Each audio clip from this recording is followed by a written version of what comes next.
الحمد لله رب العالمين والصلاة والسلام على سيد الأنبياء والمرسلين نبينا محمد وعلى آله وأصحابه أجمعين أما بعد أعوذ بالله السميع العليم من الشيطان الرجيم بسم الله الرحمن الرحيم إن الله اشترى من المؤمنين أنفسهم وأموالهم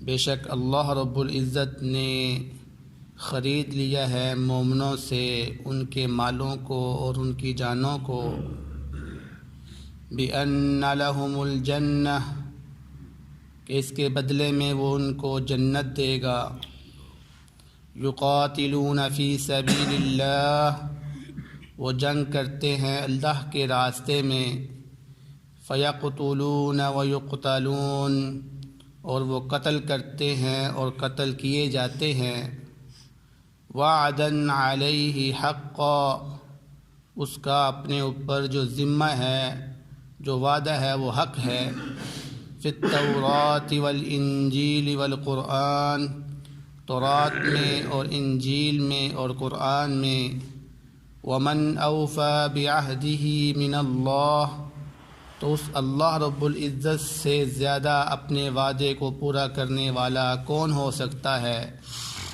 فاستبشروا ببیعکم الذی بایعتم بہ بس خوشی مناؤ اپنی بیع کے ساتھ جو تم نے اس کے ساتھ کی ہے وذالک هو الفوز العظیم اور یہی بہت بڑی کامیابی ہے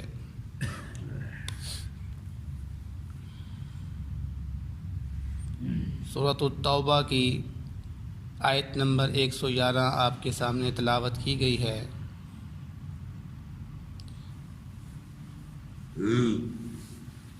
یہ جو آیت مبارکہ ہے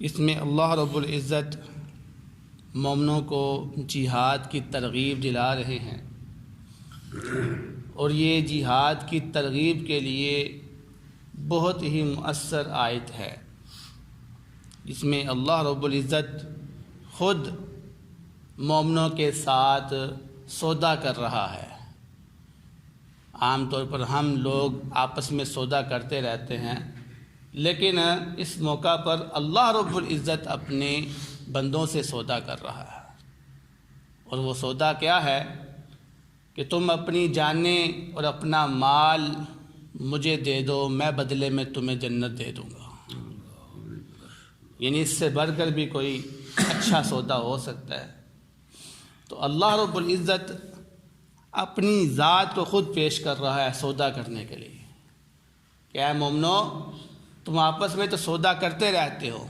آج اپنے رب کے ساتھ سودا کر کے دیکھو لیکن یہ جو سودا ہے اس کے کچھ اپنے اصول ہیں یہ سودا جو اللہ رب العزت آپ سے کر رہا ہے یہ نقدی نہیں ہے یہ کیا ہے نقدی نہیں ہے یعنی نقدی کیا ہوتا ہے ایک ہاتھ دو ایک ہاتھ لو نہیں یہ ایسا سودا نہیں ہے اس میں یہ ہے کہ اللہ رب العزت پہلے آپ سے آپ کی جان لے گا آپ کا مال لے گا لیکن بعد میں آپ کو اس کے بدلے میں جنت دے گا جنت جو آپ کو ملے گی وہ ادھار ہے وہ بعد میں دی جائے گی تو اب ایک انسانی فطرت کے مطابق ہر انسان کے دل میں یہ چیز پیدا ہوتی ہے کہ یار میں سودا تو کر رہا ہوں اپنی جان بھی دے رہا ہوں اپنا مال بھی دے رہا ہوں پتہ نہیں مجھے جنت ملتی ہے کہ نہیں ملتی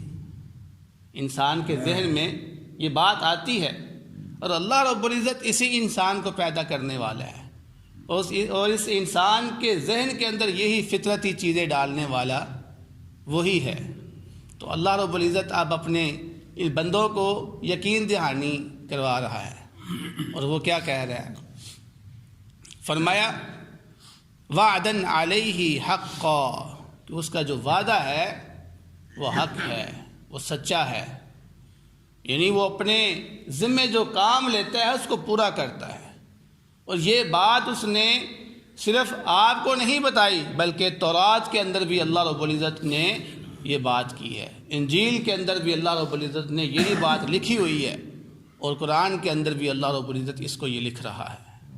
یعنی 3 کتابوں کے اندر اللہ رب العزت نے ضمانت کے طور پر سرٹیفکیٹ دے دیا ہوا ہے کہ پریشان نہ ہونا، سٹام لکھ کر دے دیا ہوا آپ کو، یہ سودا جو میں آپ کے ساتھ لکھ رہا ہوں یہ سٹام کے اوپر باقاعدہ لکھا ہوا ہے۔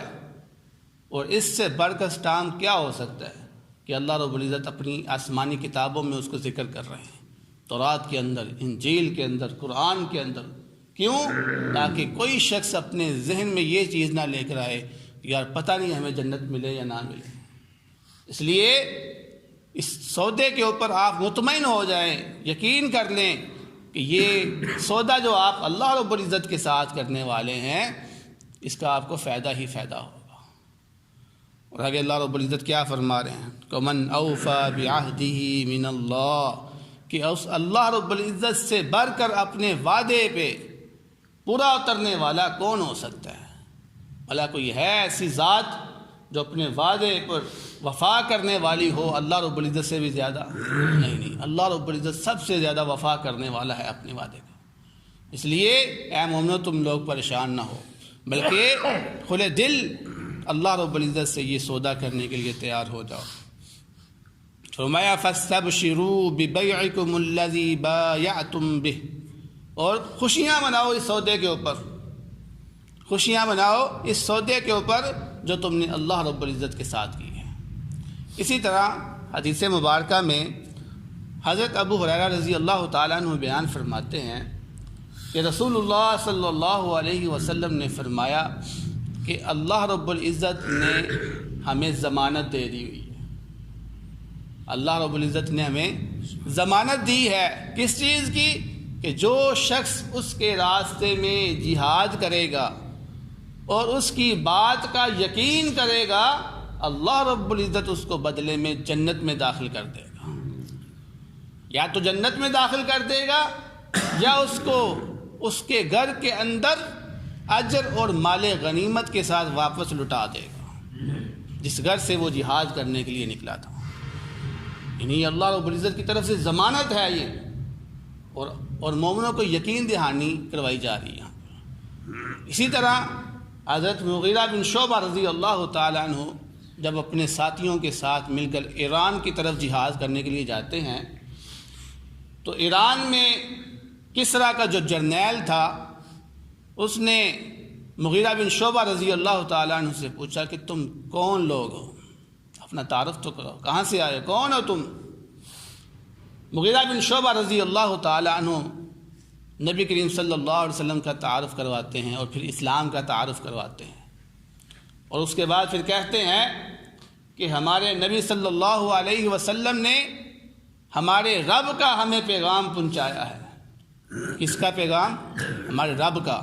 ہمارے نبی نے ہمارے رب کا ہمیں پیغام پہنچایا ہے، اور وہ کیا ہے کہ ہم میں سے جو شخص بھی قتل کر دیا جائے گا، ہم میں سے جو شخص بھی قتل کر دیا جائے گا اللہ رب العزت اس کو اس کے بدلے میں جنت میں داخل کر دے گا، اور ایسی نعمتیں عطا کریں گے کہ جو آج تک کسی آنکھ نے دیکھی نہیں ہوں گی، اور جو لوگ ہم میں باقی رہ جائیں گے وہ تمہاری گردنوں کے مالک بن جائیں گے۔ اللہ، کتنی جرت والی بات کی ہے، جرنیل کی وہاں پہ پاؤں نہ اکھڑ گئے ہوں گے اس بات سن کر کہ جو شہید ہو گیا اس جنگ کے اندر وہ جنت کی نعمتوں میں جائے گا، اور جو شہید نہیں ہوگا وہ ان کے اوپر حکومت کرے گا۔ تو یہ ایک یقینی بات ہے، مسلمانوں کو یقین ہونا چاہیے کہ اس کا رب اس کو بدلے میں ضرور جنت دے گا۔ اور آگے اللہ رب العزت نے فرمایا وَذَلِكَ هُوَ الْفَوْزُ الْعَظِيمُ، اور یہی بہت بڑی کامیابی ہے، یہ چھوٹی بات نہیں ہے، یہی اصل میں کامیابی ہے۔ مسلمان کا مقصد کیا ہے، کس لیے ساری تگ و کرتا ہے؟ تاکہ جنت حاصل ہو جائے، تو جنت کا ہی اللہ رب العزت آپ سے آج سودا کر رہا ہے۔ حضرت حسن بصری جو مشہور تابعی ہے رحمہ اللہ تعالی، وہ فرماتے ہیں کہ کتنی عجیب بات ہے، دیکھو اللہ رب العزت کا کرم دیکھیں آپ۔ وہ تم سے سودا کر رہا ہے کس چیز کے بدلے میں؟ تمہاری جان کے بدلے میں. اور یہ جان آپ کو کس نے دی ہے؟ اللہ رب العزت نے. یعنی جان کا مالک کون ہے؟ اللہ رب العزت. پھر تمہارے مال کے ساتھ سودا کر رہا ہے، اور یہ مال تمہیں دینے والا کون ہے؟ خود اللہ کی ذات. اور بدلے میں تمہیں کیا دے رہا ہے؟ جنت. اور وہ جنت بھی کس کی ہے؟ اس اللہ رب العزت کی. یعنی تینوں چیزیں اس اللہ رب العزت کی ہیں، اور وہ تمہیں دے کے پھر تم سے واپس لے رہا ہے. اسی کی چیزیں ہیں، تمہیں دے کر پھر واپس لینا چاہ رہا ہے. اور کیوں؟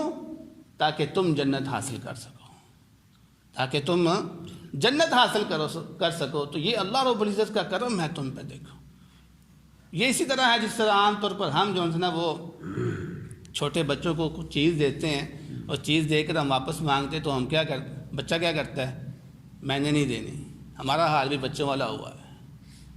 مال ہم اللہ سے لے لیتے ہیں، یہ جان بھی اس اللہ کی ہے، لیکن جب اللہ کہتا ہے میرے راستے میں خرچ کرو تو ہم کہتے ہیں نہیں. ہمارا حال بچوں والا ہوا ہے. اس لیے ہمیں سمجھنا چاہیے کہ یہ چھوٹی چیز نہیں ہے، اللہ رب العزت کی دی ہوئی چیز ہے. اللہ کے بندو، یہ اللہ تعالیٰ بہانے تلاش کر رہا ہے تمہیں جنت میں داخل کرنے کا. خود دے کے تمہیں کہہ رہا ہے کہ کسی بہانے تم میری بات مان جاؤ، جنت میں داخل ہو جاؤ گے. فرمایا اس کے بعد التائبون العابدون، یعنی یہ جو مومنوں کے ساتھ سودا کیا اللہ رب العزت نے، اب اس مومنوں کے اللہ رب العزت صفات کو بیان فرما رہا ہے. فرمایا یہ مومن کون ہے جس کے ساتھ میں نے سودا کیا ہے؟ التائبون، توبہ کرنے والے. اور توبہ کس طرح ہوتی ہے؟ انسان گناہ کرے اور پھر اس گناہ پر ندامت، شرمندگی حاصل کرے کہ یار مجھ سے گناہ ہو گیا، میں بڑا شرمندہ ہوں، یار نہیں ہونا چاہیے تھا پر ہو گیا مجھ سے. شرمندگی حاصل کرے اس گناہ کے اوپر، اور پھر اس کو چھوڑنے کا عزم کرے کہ یار آئندہ میں نے نہیں کرنا. یہ تو اب ہو گیا نا، مجھے پتہ چل گیا ہے، لیکن آئندہ میں نے یہ کام نہیں کرنا. اور نمبر 3 پہ پھر اللہ رب العزت سے اس کی معافی مانگے. یہ تینیں چیزیں جو ہے توبہ کے اندر شامل ہوتی ہیں. تو فرمایا وہ مومن کی شان یہ ہے، اس کی صفات یہ ہے کہ وہ توبہ کرنے والے ہیں. العابدون الحامدون، عبادت کرنے والے، اللہ رب العزت کی حمد بیان کرنے والے ہوتے ہیں وہ. یعنی خوشی ہو، غمی ہو، آپ کے اوپر رات ہو یا دن ہو، ہر حالات میں اللہ رب العزت کا وہ بیان کرتے ہیں، اللہ رب العزت کی تعریف بیان کرتے ہیں، اس کی عبادت کرتے رہتے ہیں. یہ نہیں کہ آج میں بیمار ہوں تو میں نے عبادت نہیں کرنی اس رب کی، نہیں، وہ بیماری میں بھی اللہ رب العزت کی عبادت کرتے ہیں. فرمایا السائحون، عبادت کی غرض سے سفر کرنے والے، سیاحت کرنے والے. بعض لوگ اس کا معنی ویسے ہی سیر و تفریح کا لے لیتے ہیں، نہیں. سیاحہ کہتے ہیں عبادت کی غرض سے زمین میں نکلنا، اللہ کے راستے میں نکلنا. تو نصرانی جو تھے، نصرانی وہ دین کے لیے اللہ کے راستے میں نکلتے تھے، اور ان کا مقصد تھا کہ ہم کسی جنگلوں میں نکل جائیں اور وہاں پر جا کر اللہ کی عبادت کریں، جس کو وہ رہبانیت کا نام دیتے تھے. رہبانیت اس طرح ہوتی تھی، دنیا کو چھوڑ کر جنگلوں میں نکل جاؤ اور وہاں پہ جا کر اللہ اللہ بس کرتے جاؤ. تو اللہ اللہ کرتے رہتے تھے. تو اللہ رب العزت نے تو اس رہبانیت سے منع فرمایا. فرمایا کہ رہبانیت کا حکم جو نصرانیت کے اندر ہے وہ اللہ رب العزت نے نہیں مقرر کیا، بلکہ ان لوگوں نے خود اپنے اوپر مقرر کر لیا تھا. تو رہبانیت یہ ہے کہ انسان تنہائی اختیار کر لے اور اللہ کی عبادت کرتا رہے دنیا کو چھوڑ کر. تو ایک صحابی رسول صلی اللہ علیہ وسلم نبی کریم صلی اللہ علیہ وسلم سے فرماتے ہیں کہ اللہ کے نبی مجھے سیاحت کی اجازت دیجیے. سیاحہ کیا معنی میں نے بیان کیا ہے؟ عبادت کی غرض سے اللہ کی زمین پہ نکلنا. تو اس صحابی کا شاید مقصد یہ تھا کہ مجھے رہبانیت کی اجازت دیجیے، جبکہ شریعت کے اندر ہماری یہ ہے لا رہبانیت فی الاسلام، اسلام کے اندر رہبانیت نہیں ہے. تو نبی کریم صلی اللہ علیہ وسلم نے کیا جواب دیا؟ ان سیاحت امتی، میری امت کی جو سیاحت ہے الجہاد فی سبیل اللہ، وہ اللہ کے راستے میں جہاد کرنا ہے. یعنی اگر تم اللہ کے راستے میں سیاحت کے لیے نکلنا چاہتے ہو تو پھر جہاد کے لیے نکلو. کیونکہ میری امت کے لیے یہی سیاحت ہے. جیسے کہ نصرانیوں کے لیے رہبانیت ہوتی تھی، میری امت میں رہبانیت نہیں ہے، میری امت میں جہاد ہے، لہذا تم جہاد کی خواہش کرو اور جہاد کے لیے نکلو. فرمایا الراکعون الساجدون، رکوع کرنے والے، سجدہ کرنے والے، یعنی ہر ٹائم اللہ رب العزت کی عبادت کرنے والے. اب یہ جو 6 صفات ہیں اس کا تعلق اللہ رب العزت کے ساتھ ہے. آگے جو 2 صفات بیان ہو رہی ہیں، الآمرون بالمعروف کہ وہ نیکی کا حکم دینے والے ہیں، والناہون عن المنکر اور برائی سے روکنے والے ہیں. یہ 2 صفاتیں جو مومن کی ہے وہ مخلوق کے ساتھ ہے کہ انسان کو نیکی کا حکم دیتا ہے، انسان کو برائی سے روکتا ہے. تو یہ ان کے اندر یہ صفت ہے، مومن کا یہ شیوا ہے، مومن کی یہ صفات ہے کہ وہ ہر ٹائم اپنے ساتھیوں کو یاد دہانی کراتا رہتا ہے، نیکی کا حکم دیتا رہتا ہے، اور جب کوئی بھٹک جاتا ہے اس کو یاد کرا دیتا ہے کہ نہیں یہ اچھا کام نہیں ہے، اس کو چھوڑ دو، اس کا اللہ رب العزت نے حکم نہیں دیا. اس سے اللہ ناراض ہوتا ہے، اس سے باز آ جاؤ. آگے فرمایا والحافظون لحدود اللہ، یہ آخری جو صفت ہے یہ اللہ رب العزت سے تعلق بھی رکھتی ہے اور انسانوں سے تعلق بھی رکھتی ہے کہ وہ اللہ رب العزت کی حدوں کی حفاظت کرنے والے ہیں. اللہ رب العزت کی حدیں کیا ہیں؟ اس کی شریعت، یعنی زنا نہیں کرنا، چوری نہیں کرنی، ڈاکہ نہیں مارنا، اس طرح کے جتنے بھی کام ہیں یہ اللہ تعالیٰ کی حدیں ہیں، اس سے باز رہنا ہے، اس کی حفاظت کرنی ہے، اپنے آپ کو ان کی طرف نہیں لے کے جانا. پھر فرمایا وبشر المؤمنین، خوشخبری ہے مومنوں کے لیے کہ مومن خوش ہو جائے. تو دعا ہے اللہ رب العزت سے جو سنے ہیں اس پر عمل کرنے کی توفیق عطا فرمائے. بہترین صدقہ جاریہ حاصل کرنے کے لیے اس ویڈیو کو لائک، کمنٹ اور شیئر کرنا مت بھولیں.